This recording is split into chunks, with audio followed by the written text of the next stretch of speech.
Ketika sholat saya suka menangis, tapi saya pernah dengar hati-hati karena bisa saja itu setan yang membuat seolah-olah kita sedang menangis. Menangisi dosa-dosa kita. Jadi menangis tadi disesuaikan dengan surat yang kita baca. Kalau tidak banyak hafalan, bagaimana? Padahal hati dan pikiran kita sedang merasa berdosa dan ingin menangis. Dia juga demikian ya. Bisa benar, bisa keliru juga. Quran surah ke-8 Al-Anfal, ayat kedua. Ayat kedua. Ada orang-orang yang disebut oleh Quran, Masya Allah, wa idza tuliyat 'alaihim ayatuhu zadatum imana wa 'ala rabbihim yatawakkalun. Ada orang-orang yang ketika dibacakan Quran pada dirinya, itu bergetar jiwanya, ada sentuhan tersendiri gitu. Tiba-tiba ingatannya kepada Allah meningkat. Ingat apa aja? Bisa ingat dosa, ingat macam-macam dan sebagainya.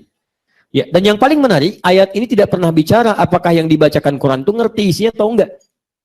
Ada satu kondisi tertentu yang ketika kita mendengar ayat Quran tiba-tiba menangis, ingin ikut. Saya tanya, tadi saya nangis baca, antum ngerti nggak bacaan saya? Antum kenapa pada ikutan nangis? Padahal belum tentu ngerti apa yang saya sampaikan. Itu kan? Jadi ada situasi tertentu yang membuat kita terarah untuk memohon. Dalam situasi ini, kita bisa lihat apakah itu setan permainannya atau memang keadaan hati terdalam kita yang memohon rahmat Allah Subhanahu wa taala. Ini poinnya. Nah, bagaimana membedakannya? Jika dalam sholat kita, tangisan kita membuat lebih khusyuk, lebih ingat dengan Allah, hadir permohonan terbaik, penyesalan dosa-dosa, maka ini dipastikan ini petunjuk kebaikan. Itu bagian dari hidayah kebaikan. Tapi kalau dengan tangisan Anda membuat tidak khusyuk misalnya, bisa malah mengganggu fokus Anda, cuman dibuat-buat nangis dan sebagainya, kan?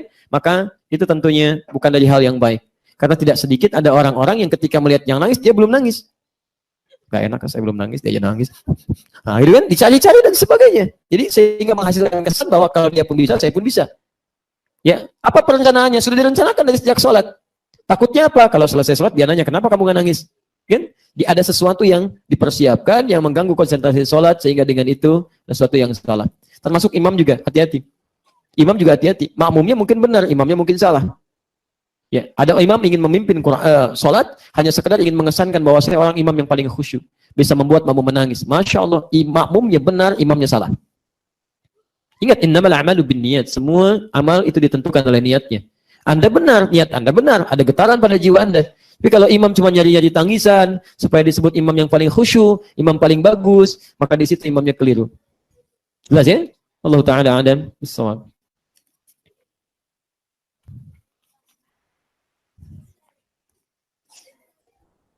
Apa hukumnya tape yang dikatakan akan mengandung alkohol setelah fermentasi? Itu murni atau berasal dari sumber yang tidak murni?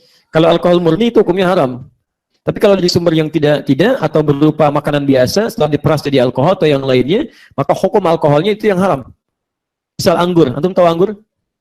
Anggur kan halal, itu banyak anggur tadi dimakan. Tapi ketika diperas jadi minuman misalnya yang memabukkan, maka minumannya yang haram, anggurnya tidak. Lihat, ada sifat hukum mutlak yang melekat pada sesuatu, ilatnya mutlak. Ada hukum muqayyad, diikat dengan keadaan tertentu. Ya, bisa. Saya beri gambaran begini.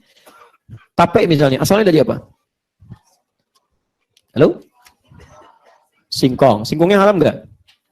Enggak kan? Baik. Kemudian difermentasikan jadi apa?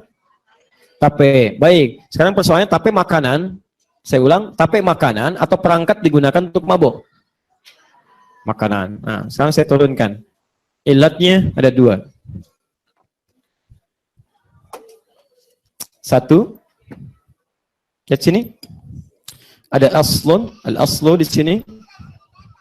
Aslu syai'i. Ada yang kedua ghaya di sini. Ghayatus syai'. Lihat sini. Ilat itu penyebab hukum.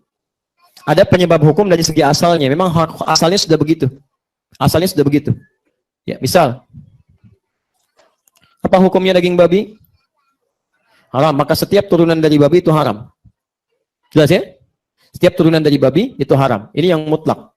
Ada yang aslunya muqayyad. Asalnya halal, begitu diturunkan jadi haram. Asalnya halal, misal anggur halal. Begitu diturunkan jadi apa? Masya Allah, jadi minuman misalnya kan, di wine dan sebagainya, maka wine-nya haram. Asalnya halal, turunannya bisa haram. Tapi ada asal yang haram mutlak, babi mau jadi apapun, semuanya haram. Semua haram. Mau macam-macam, mau dikemas, mau di-crispy dan sebagainya, tetap itu haram hukumnya. Baik. Hati-hati, lihat sini, teruskan. Ada yang kedua, ilatnya ghayah, berdasar tujuan. Apa tujuannya? Baik, saya tanya pada Anda, alkohol haram tidak? Hah? Tahu dari mana alkohol haram? Yang digunakan antiseptik dan sebagainya kan ada alkoholnya.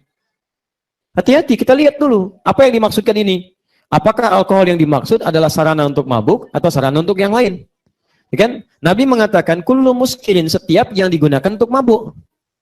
Goyah itu bergantung pada tujuan digunakan untuk apa. Bahan ini diarahkan kemana. Alkohol sifat mutlaknya ini. Goyahnya lihat. Goyahnya kalau ditujukan bukan untuk minuman, dia antiseptik dan sebagainya, maka dia boleh halal hukum, yang ada masalah. Ya, tapi kalau ini ditujukan untuk mabuk dan sebagainya, baru jatuh haram di sini. Baik. Sekarang tujuan orang bikin tape untuk mabuk atau untuk haram? Untuk mabuk atau untuk dimakan biasa? Makan biasa. Kalau tidak melahirkan sifat-sifat untuk ini, dia halal, tidak ada masalah. Kecuali kalau ditujukan untuk mabuk. Tapi Ustadz, kalau mabuk kan sedikit banyaknya itu haram. Antum minum kopi, kalau misalnya 1 baskom, mabuk nggak? Mabuk, berarti sedikitnya pun haram. Kopi 1 baskom bikin mabuk, berarti sedikitnya pun bikin haram. Jadi kalau berpikir hukum itu, antum harus lihat ilatnya kemana nih. Baik, makan sambal, boleh nggak? 1 truk. Tapi Ustadz itu bisa bikin mabok. Kalau setiap yang bisa bikin mabok sedikitnya haram. Sedikit pun yang sambal itu haram. Mau sambal Surabaya, mau sambal Payudi, mau sambal macam-macam, haram hukumnya. Jadi kalau bikin ini kita harus jelas nih. Jelas. Ya. Jadi kita kalau fikih itu sifatnya itu mesti sampai kepada ilat khususnya. Kalau memang bikin tape untuk mabok, alternatif wine kan dilarang, tapi tape kan tidak. Di mabuknya kita pakai tape aja ya. Misalnya kan kumpulin tape. Kalau itu jelas haram hukumnya. Karena dia meniatkan tape untuk mabok, itu salah.